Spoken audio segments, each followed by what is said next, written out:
ఆగో సూత్తున్నారా అనుల్లా వైన్స్ దుకాణంలోదొచ్చిన దొంగోడు అందులున్న మందు బాటిలను ఎట్లా మాయం చేస్తున్నాడో.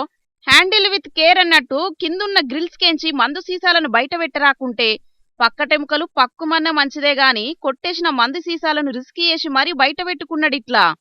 మరెన్నొద్దుల సంధి గీ దుకాణానికి సూటి పెట్టిండో ఏందో తెలియదు గాని అద్దుమరాత్రి దుకాణంలోదొచ్చిండు. చిన్నప్పుడు బల్లెకోయి చదువుకునేదానికంటే ఎక్కువ దొంగతనాలే ప్రాక్టీస్ చేసినట్టుండు వీడు. చూసిండ్రు గదా, పిల్లులు కుక్కలు గదా నక్కి నక్కి జొచ్చినట్టే గ్రిల్స్లకెంచి లోపలికి ఎట్లా జొచ్చిండో దొంగ బడవెగాడు. ఇక ఎవ్వలకు అనుమానం రాకుండా మూతికి గుడ్డపేగు కట్టుకొని దుకాణంలోదొచ్చిన బద్మాషుగాడు ముందుగాల కౌంటర్లున్న 10,000 రూపాయలను మాయం చేసిండట.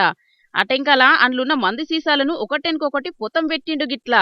మొత్తం 1,00,000 రూపాయల మీదనే విలువైన మందు సీసాలను మాయం చేసిండట దొంగ బడవెగాడు. నంద్యాల జిల్లా కేంద్రం పద్మావతి నగర్లున్న వారాహి వైన్స్ దుకాణంలో జరిగిందిది.